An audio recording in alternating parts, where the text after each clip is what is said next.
Boa tarde, família Uni. Tudo bem? Que essa quinta-feira seja uma quinta-feira produtiva e que você esteja bem para a gente poder trabalhar o final desta aula 17 e 18 aqui da frente 3, beleza, gente? Bom, como nós estamos, entrando numa temperatura bem baixa aí no caso, no inverno aí, vamos lembrar a primeira lei da termodinâmica que fala sobre essa ideia térmica, Sobre a ideia de calor sendo fornecido a uma máquina térmica. Vamos lá, gente. Revendo então a semana passada, o primeiro princípio da termodinâmica lembra que ele me fala que o calor fornecido a um sistema, a uma máquina térmica, uma parcela desse calor, desta energia térmica, vai ser primeiro utilizada para variar a agitação das partículas, E posteriormente realização de trabalho. Então a primeira lei da termodinâmica nos diz que calor vai ser igual à variação da energia interna mais o trabalho, beleza? No quadro próximo, nós trabalhamos as consequências da primeira lei da termodinâmica, lembrando a equação de trabalho e de variação da energia interna aqui embaixo, ok? E aí, nós começamos a fazer os nossos exercícios. Fiz o exercício número 2, perfeito? Tanto a letra A quanto a letra B, e terminamos fazendo o exercício de número 3, que é esse aí que você está vendo, beleza? E agora eu quero fazer com vocês o exercício 4 e o 6, para a gente rever o assunto da semana passada, e a gente termina falando do segundo princípio da termodinâmica. Beleza, gente? Então vamos lá. Eu começo a aula de hoje fazendo o exercício de número 4 que você está vendo aí, Ele já está bem resolvidinho, eu queria apenas comentar, pois ele é uma excelente revisão dos assuntos conversados até agora, tá? Esse exercício é o exercício 4 da página 585 da Universidade Estadual de Maringá, de um ano de 2011. E ele fala o seguinte para a gente. A energia interna total permanece constante em um sistema termodinâmico isolado? Gente, quando ele fala um sistema termodinâmico isolado, ele está falando numa transformação adiabática, ou seja, não existe troca de calor com o meio externo, O calor é igual a zero. Então, quando eu falo esse termo, sistema termodinâmico isolado, eu estou querendo dizer, por trás dele, que não existe troca de calor com o ambiente externo, ou seja, não teremos nenhuma fonte térmica fornecendo calor ao sistema. Portanto, em um sistema termodinâmico isolado, a variação da energia permanece constante. Apenas acontece variação da energia interna do sistema, o ΔU, como consequência realizando o trabalho. Por isso que essa alternativa eu coloquei como correta, perfeito? Porque num sistema isolado não ocorre troca de calor com o meio externo. A segunda informação ele fala o seguinte: quando um sistema termodinâmico recebe calor, perfeito? Ele fala que a variação na quantidade de calor que este possui é positiva. Gente, se um sistema recebe calor, a energia tende a aumentar, não é? E esta variação dessa quantia realmente será um valor positivo, O delta calor, nesse caso, vai ser positivo. Por isso que a segunda informação também considero como correta. A quarta informação é dito o seguinte: o trabalho é positivo quando é realizado por um agente externo sobre um sistema, e ele é negativo quando é realizado pelo próprio sistema. Você percebeu que aqui ele inverteu a palavra positivo e negativo? Vamos ler o correto. O trabalho é positivo quando é realizado por um agente interno. Lembra lá da teoria? Quando você expande um certo gás, você aumentou o volume. E foi o próprio gás que aplicou essa força para realizar trabalho. Então o trabalho foi realizado de dentro para fora. Então ele é positivo, O trabalho é positivo quando ocorre a expansão, não é isso? E quando ocorre a expansão, não foi o sistema externo que realizou o trabalho, e sim o sistema interno, tá vendo, gente? E aqui o trabalho é negativo quando a força externa tende a diminuir o volume, Estou falando de uma compressão. Então, essa questão 4, para ser correta, deveríamos trocar a palavra positiva com a palavra negativo. Ele inverteu essas informações, por isso que a questão 4 ela é falsa. Tudo bem, gente? A questão 8. Não ocorre troca de calor entre um sistema termodinâmico e o ambiente externo em uma transformação adiabática. Já foi conversado na primeira, gente. Tá vendo? A oitava vem apenas confirmar a primeira informação. Por isso que a oitava também é correta. A 16ª ele fala: não ocorre variação da energia interna de um sistema em uma transformação isotérmica. Tá vendo? Quando você tem uma transformação isotérmica, a temperatura não varia, como consequência, não ocorre a variação da energia interna. O ΔU não varia. Por isso que a 16ª é correta. Então, gente, a única informação falsa é a quarta, que eu fico com o somatório igual a 27. Tudo bem, gente? Esse exercício 4 foi apenas para a gente rever, né? Retomar o conteúdo da semana passada. E eu aproveito, finalizo essa breve revisão fazendo a questão de número 6. Tudo bem, gente? Que eu só troquei a página aqui, né? Mas ele está na 586, tá, gente? Beleza? É uma questãozinha da FUVEST, beleza, gente? Na FUVEST 2015. E ele fala assim pra gente, ó. Certa quantidade de gás sofre 3 transformações sucessivas. A B, você pode perceber no gráfico que a B é isobárica, pois é um gráfico de pressão e volume, né? Ó. Então, de AB é isobárica. De BC, você pode perceber que entre BC aqui, ó, ela simplesmente é uma curva, é uma isotérmica. E de CA é uma isovolumétrica, tá, gente? Nós já falamos dessa situação em momentos anteriores, conforme o diagrama pressão e volume apresentado na figura abaixo. A respeito dessas transformações, vamos ver quais das informações estão corretas e quais estão falsas. Na primeira ele fala: o trabalho total realizado pelo ciclo ABCA é nulo. Gente, nós já vimos, né? Em um gráfico de pressão e volume, a área do gráfico do processo cíclico é numericamente igual ao trabalho. Então, nesse caso, ele falou que ó, é nulo. Mentira, né, gente? O trabalho vai ser a área desse gráfico aqui. Somente tomando cuidado com uma situação, né? Ó, em uma transformação desse caso aqui, ó, a pressão e o volume, o gráfico me diz que o trabalho é igual à área. Perfeito? Só temos que tomar um cuidado, pois se o ciclo está no sentido horário, o trabalho é positivo, e no sentido anti-horário ele é negativo. Você pode perceber que o ciclo aqui é um sentido, ó, tá vendo? Ó, anti-horário, gente. Então o trabalho aqui é numericamente igual à área, só que vai ser um trabalho negativo. E aqui ele falou que é nulo, tá vendo, gente? Então, eu vou considerar essa primeira falsa, pois o trabalho nesse caso é negativo e ele falou que é nulo. Tudo bem, gente? Primeira informação é falsa, tranquilinho. Olha a segunda que ele fala. A energia interna do gás no estado C é maior que a energia no estado A. Lembra, gente, a energia interna está ligada à temperatura. Você pode ver, só para retomar a parte teórica, ó, essa curva é uma isotérmica, tá vendo? E logo abaixo você tem outra curva que ela passa no ponto A, tá vendo? Ó? E essa curva apresenta uma temperatura menor, não é isso? Então, só de olhar esse gráfico, eu já sei que a isotérmica BC, tá vendo? Ó? É uma temperatura maior do que uma isotérmica que passa em A. Mas vamos conversar mais detalhado, gente. Olha que legal. A segunda informação, tá vendo? A variação da energia interna vai depender da variação de temperatura. Mas só para ficar mais clara a justificativa, olha que legal. Lembra que PV é nRT? Então, quando eu troco no lugar de nRT por PV, eu também posso mostrar que a variação da energia interna tem a ver com o produto pressão-volume, tá vendo? Pois PV é nRT. E se você voltar no gráfico, olha só, acompanha comigo. A pressão, tá vendo? Em C é maior do que a pressão em A, tá vendo? Só que o volume é o mesmo.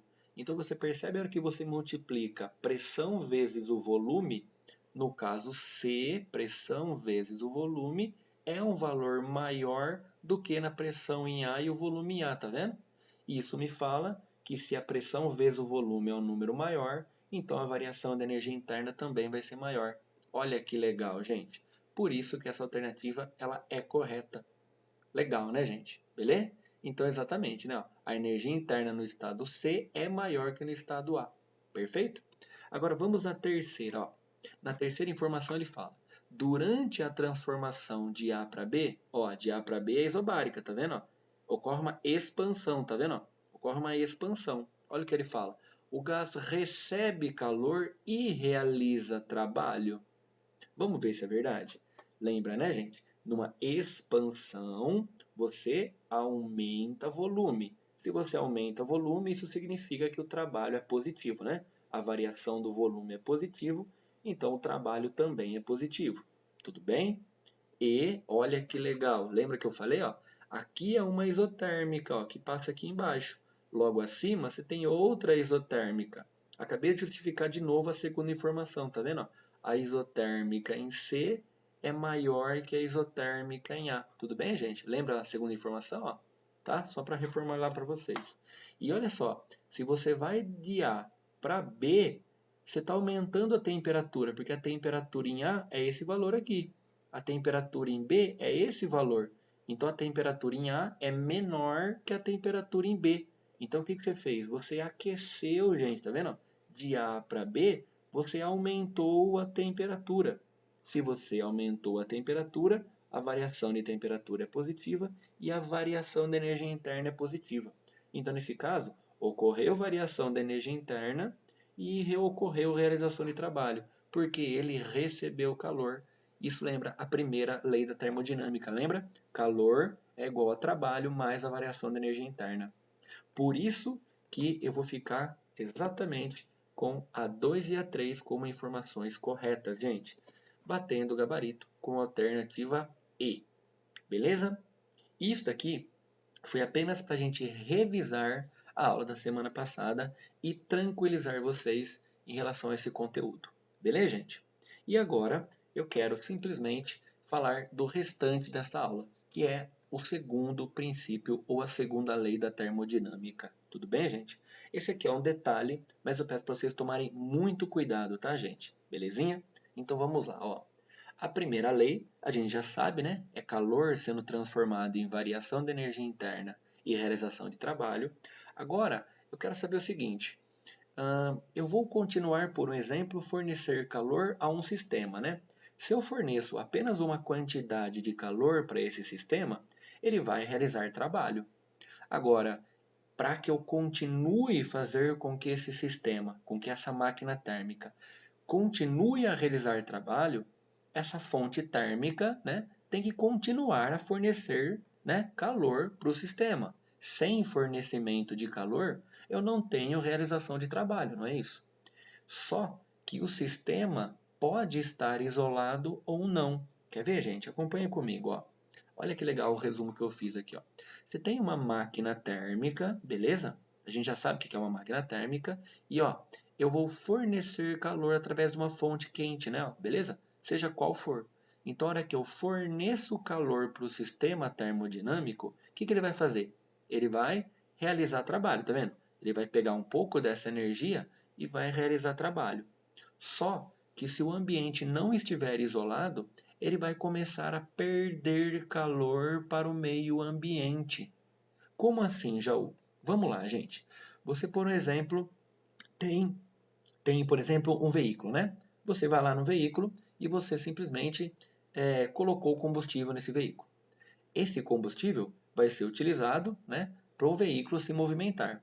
Só que as peças internas do veículo estão aquecendo e essa temperatura está sendo dissipada para o meio ambiente, tá vendo? Então o rendimento desse seu carro não é tão eficaz assim, não é?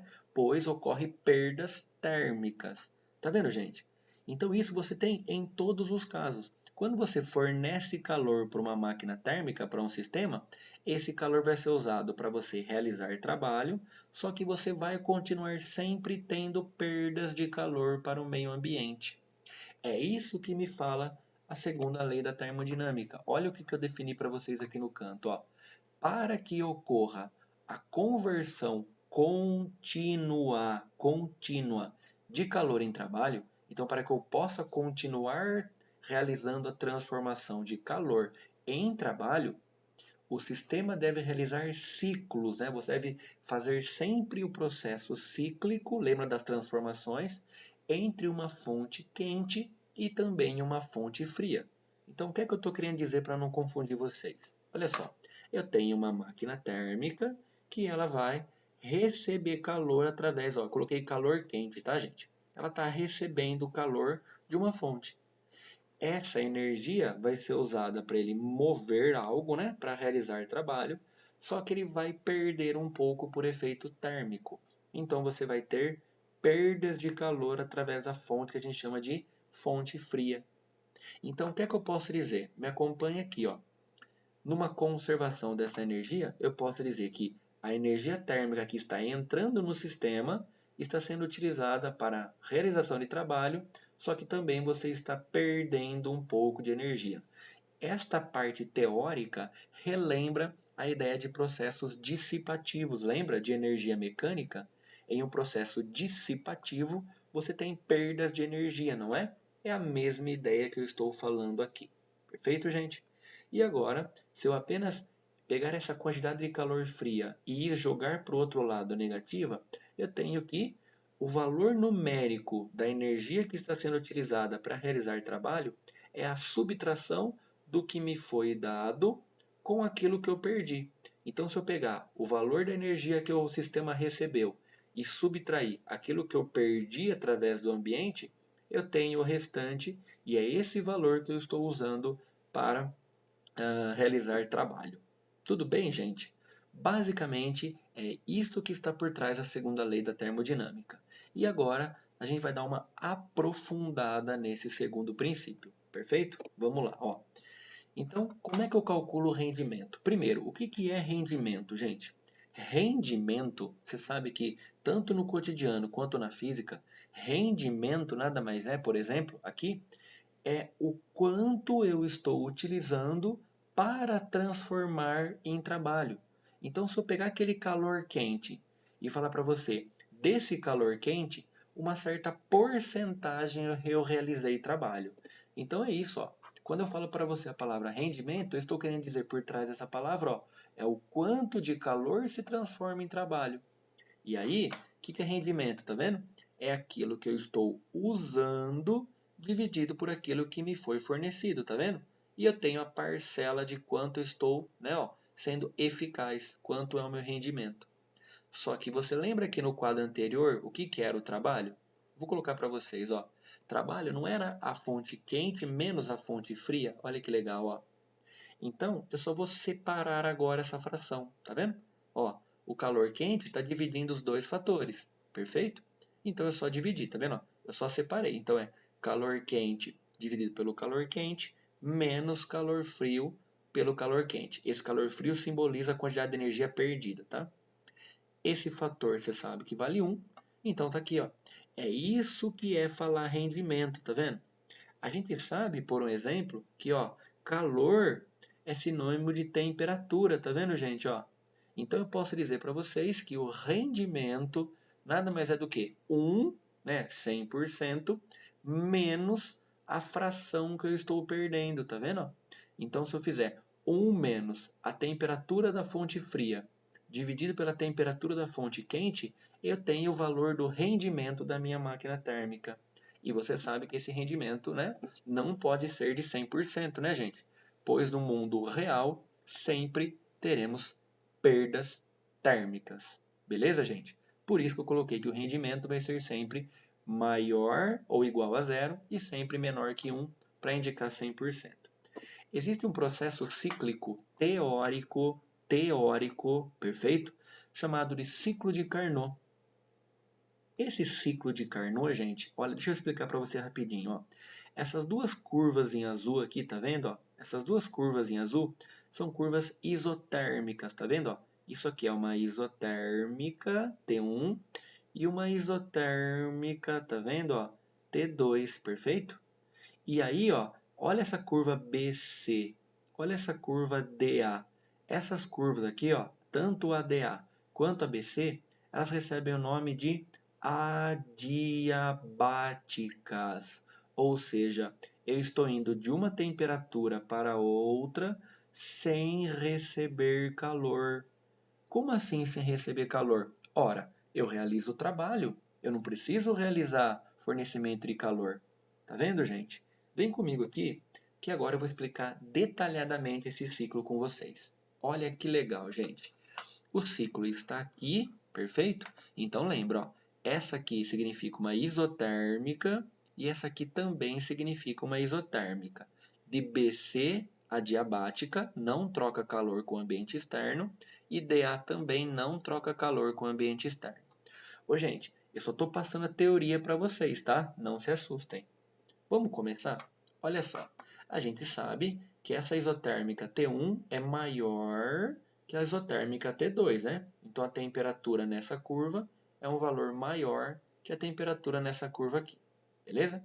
Agora vamos analisar todas as fases de AB, BC, CD e DA. Vamos ver como é que você está? Agora eu vou misturar tudo que a gente falou de termodinâmica, hein? Vem comigo. Se você vai pro menos de A para B, ó, de A para B, o que você está fazendo? Ó, tá vendo? Ó, só coloquei esses pontos para você entender. Ó. De A para B, o que está acontecendo com o meu volume? Ó, o meu volume está aumentando, tá vendo?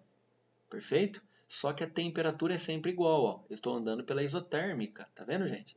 Então, ó, vamos começar. Ó, e eu tenho os pontos de pressão. Agora vem comigo. Ó. De A para B, a temperatura não varia. Então, a temperatura é zero, a variação, né? E isso acontece, né? Como consequência que a variação da energia é zero. Tá, mas de A para B você expandiu, não? Você aumentou o seu volume. Então, variação de volume é positiva. Acontece que o trabalho é positivo, tá vendo? Como consequência. E, olha que legal, se esse cara aqui é zero, então é porque o valor numérico do calor é igual ao valor numérico do trabalho. Lembra? Então, eu forneço calor para um sistema, ele vai expandir realizando o trabalho. Tá vendo que brincadeira legal, gente, a gente conversar das transformações? Agora vamos lá, ó. Vamos de B para C. De B para C é adiabática. O calor é zero, está isolado, lembra disso?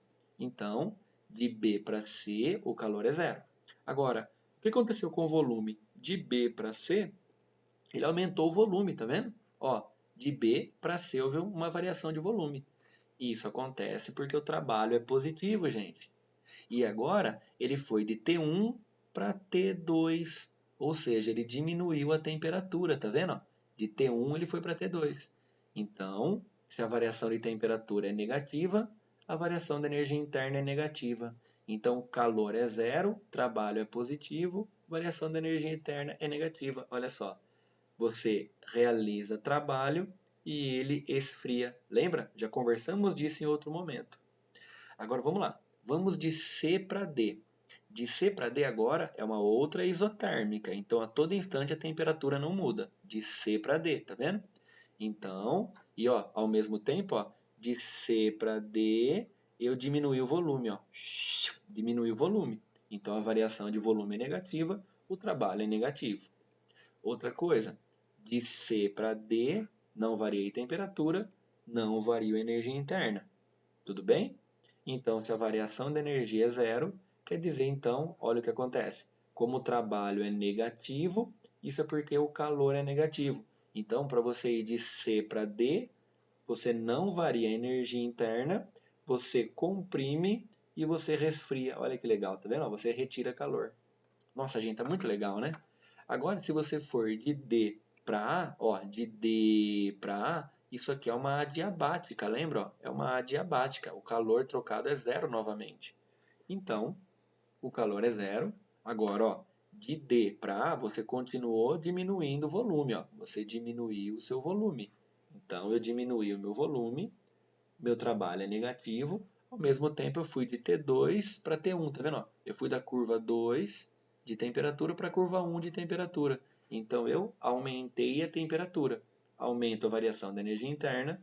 Então, como o calor é zero, ó, trabalho negativo, variação da energia interna positiva. Ó.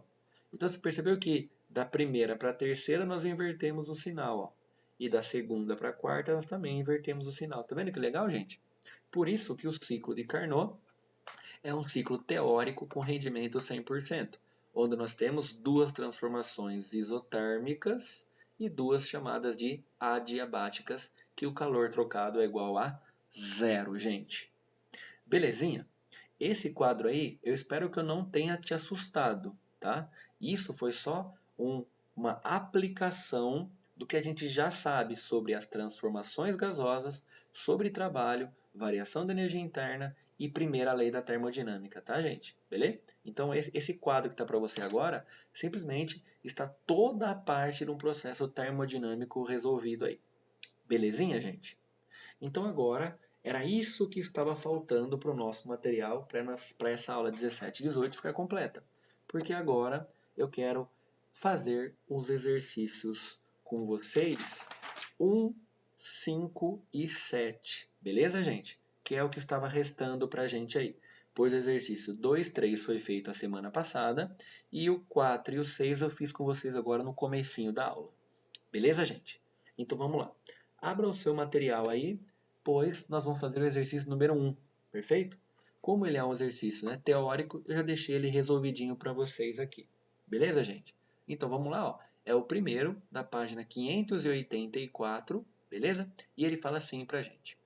A variação da energia interna de um sistema termodinâmico é igual à soma da energia na forma de calor fornecida ao sistema, né, e do trabalho realizado. Então, o que você deveria entender aqui, ó?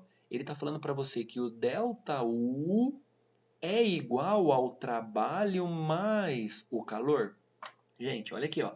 A primeira lei da termodinâmica não fala isso, né? Ela fala que o calor é igual a trabalho mais a variação de energia.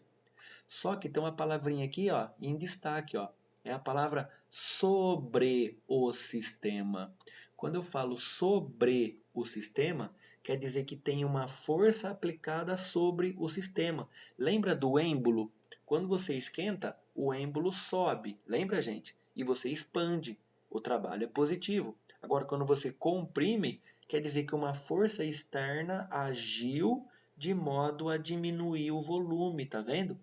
O trabalho realizado foi de fora para dentro para comprimir. Quando ele é de dentro para fora, ele expande. Então, quando o texto falou sobre o sistema, quer dizer que tem uma força empurrando o êmbolo para baixo. Isso significa compressão. Se é compressão, o trabalho é negativo, tá vendo? E se o trabalho é negativo, vamos lá. Ó. Calor, na primeira lei da termodinâmica, é trabalho mais variação de energia. E eu já sei que o trabalho é negativo. Se eu jogar esse cara para o outro lado, ele vai positivo. E por isso que essa informação primeira é correta. Porque a variação da energia interna, olha aqui, ó, a variação da energia interna é calor mais o trabalho realizado. Sob o sistema, não sobre o sistema, tá vendo? Por isso que eu considerei a primeira como verdade, tudo bem, gente? Porque aqui é uma compressão, não é uma expansão. A segunda informação ele fala: um sistema termodinâmico isolado e fechado aumenta continuamente sua energia interna?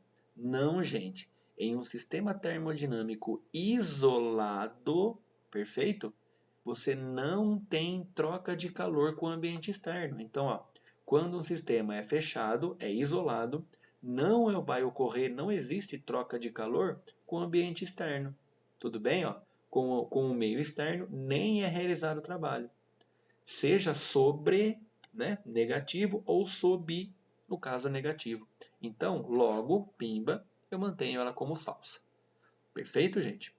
Não ocorre variação da energia interna. Perfeito, tranquilo, perfeito? E agora ele fala assim na terceira. É impossível realizar um processo termodinâmico onde você tenha um efeito, né, onde o único efeito seja de transferência, né, de energia térmica de um local de menor para um local de maior temperatura. Ô, gente, para você, no caso, né, realizar trabalho, você tem que fazer o quê? O calor, ele flui sempre do de maior temperatura para o de menor temperatura. Então aqui, ó, ele falou uma verdade, né? É impossível você simplesmente, ó, realizar um processo termodinâmico cujo único efeito seja a transferência de energia térmica de um sistema de menor temperatura para um sistema de maior temperatura. É o contrário, né? Então, realmente é impossível sim. Por isso que essa aqui é verdadeira. Eu fico com a 1 e a 3 verdadeira. Por isso que eu coloquei a alternativa C. Você está vendo, gente? Se as aulas das semanas anteriores não estão claras e firmes na tua cabeça, começa a ficar um pouquinho complicado, pois os termos técnicos que eu estou usando acaba ficando um pouquinho chato com vocês, né? Você tem que retomar muitas coisas que ficaram para trás, né?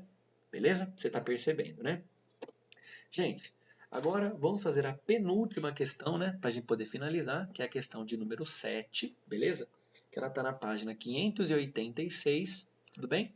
E agora ele vai falar sobre rendimento que a gente acabou de trabalhar. Vamos lá, ó.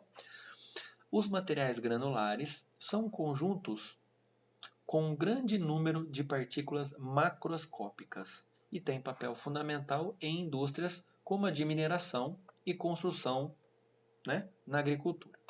As interações entre os grãos são tipicamente repulsivas e inelásticas, decorrendo da dissipação de energia, principalmente através das forças de atrito.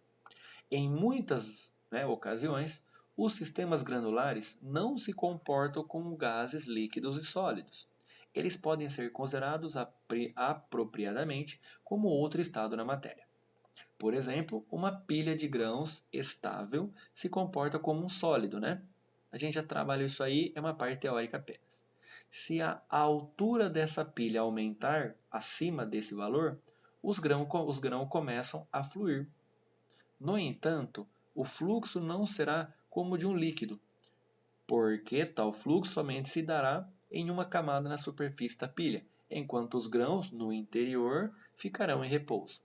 Então, tudo que a gente leu até então, é só para começar a questão, tá, gente? Nenhum dado falado até então vai ser utilizado para resolver o problema.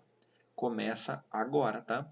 Suponha que uma colheitadeira de grãos, que se comporta como uma máquina térmica de Carnot, né? Funcione entre as temperaturas de 27 graus Celsius e 327 graus Celsius. Então ele está falando que esse aqui é a temperatura da fonte quente e esse aqui é a temperatura da fonte fria. Tá? Então, com esses dois valores, eu já consigo calcular qual é o rendimento dessa máquina térmica. Tá? A partir de uma potência recebida de 1000 watts. Olha a pergunta. Calcule em joules qual será a quantia máxima de energia que essa máquina pode transformar em trabalho, ou seja, é o rendimento, tá vendo? Lembra? O quanto você tem de transformação de calor em trabalho. Isso significa rendimento. Só que ele quer em 1 segundo aqui. Perfeito, gente? Bom, neste caso aqui, o que eu vou fazer? Primeiramente, eu vou calcular qual é o rendimento dessa máquina térmica, pois eu tenho os respectivos valores de temperatura fria e quente. Vamos lá, gente? Vamos começar? Olha só. Para começar a calcular, eu sei que rendimento é 1 menos a temperatura da fonte fria dividido pela temperatura da fonte quente, né? Eu vou substituir os dados. Lembrando que, ó, tenho que colocar em Kelvin. Então, 27 mais 273 e 327 mais 273, tá? Estamos somando 273, passando de Celsius para Kelvin. Então, na verdade, eu tenho, né, em cima 300 e embaixo 600. Então, 1 menos essa proporção vai dar meio, né, gente?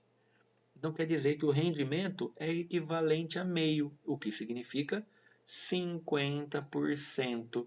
Então, quer dizer que metade da energia térmica, metade desse calor, está sendo convertido em trabalho. Perfeito? Só que ele quer saber isso em 1 segundo. Mas qual que é a potência? Não é igual a 1000 watts?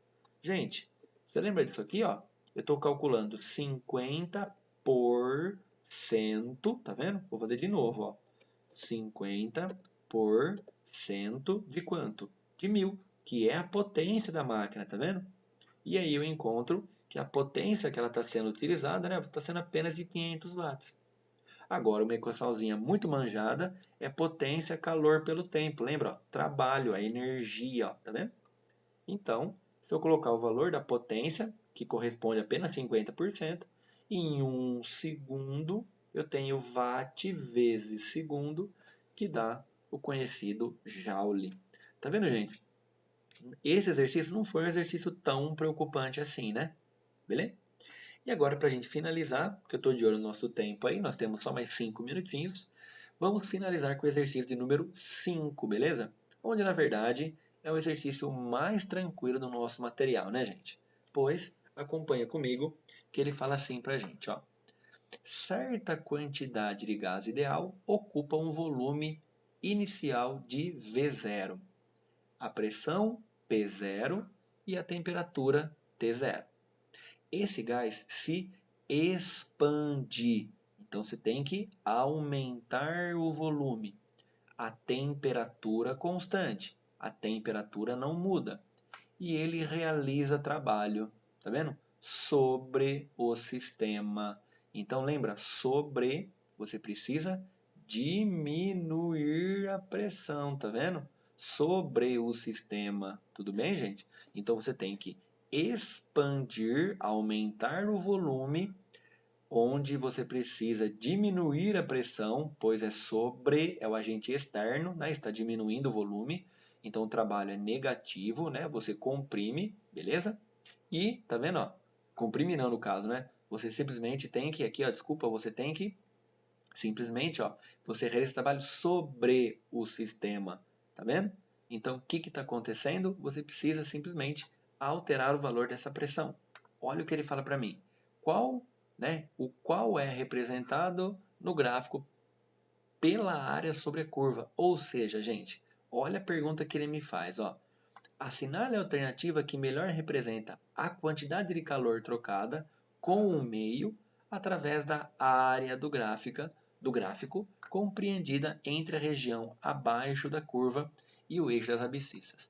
Gente, vamos lá? Na verdade, o que eu tenho que procurar? Eu tenho que procurar um gráfico que você tem aumento de volume, uma expansão a temperatura constante. Perfeito? Ó, essa daqui, vem comigo nesse cantinho aqui, ó. Você está aumentando o seu volume. Perfeito. Então, por enquanto, essa faz sentido. Esta aqui, ó, cadê? Ó, você está aumentando o seu volume. Tá, faz sentido. Essa aqui você está aumentando o seu volume. Faz sentido. Só que na alternativa primeira, na letra A, eu não tenho, ó, esse gráfico é de temperatura por pressão. Tá vendo, gente? E aí, olha o que acontece. Lembra que numa transformação de temperatura constante, você chama de isotérmica. E uma isotérmica, gente, é uma curva, lembra? Ó? Perfeito? É uma curva, ó, onde você tem a grandeza pressão e volume inversamente. Então, se você expande aumentando o seu volume, você tem que diminuir a pressão, não é? E aí, se você diminui a pressão, o trabalho é sobre o sistema, perfeito? Então, o gráfico que eu fico como resposta é exatamente este gráfico aqui, perfeito, gente? O que bate com a alternativa C. Tudo bem, gente? Temperatura constante e ele tem que expandir, tudo bem? Por isso que eu fico com a alternativa C. Beleza, gente? Bom, essa aula de hoje foi apenas para a gente finalizar essa aula 17 e 18 sobre termodinâmica. Beleza, gente? Eu sei que o assunto foi um pouquinho puxado hoje, mas é porque essa parte final é simplesmente a parte para a gente aplicar 3, 4 aulas anteriores, tá, gente? Ela tem muito conteúdo envolvido aqui. Então eu peço para que em outro momento você reveja essa aula, né? Assista essa aula novamente para que você possa fixar mais, né? E ficar melhor esse conteúdo na sua cabeça aí. Belezinha, gente? Eu finalizo a aula de hoje, lembrando todos vocês da nossa família Uni, que a hora que acabar a nossa aula de hoje, né? Eu vou esperar vocês às 4 horas da tarde, numa sala no Zoom, tá, gente? E eu fico lá o tempo que for para atender as dúvidas de todos vocês que estão assistindo a nossa aula, beleza? Então, ó, continuem fiel aos seus sonhos, tá, gente? Como eu sempre falo aí. Porque é importante isso, tá? Nós também estamos na mesma vibe que vocês. Perfeito, gente? Então espero vocês aí, caso você tenha alguma dúvida, às 4 horas da tarde de hoje na quinta-feira. Beleza? Um beijo gigante no seu coração. Estamos todos com saudade de vocês, tá? E jamais desista do seu sonho, pois é o mesmo que o nosso, gente. Fica com Deus, um beijo no coração e continue estudando, gente. O que vocês precisarem, a gente tá aqui para atender vocês, beleza? Beijo no coração e até a próxima, gente. Obrigado pela atenção aí. Tchau, valeu.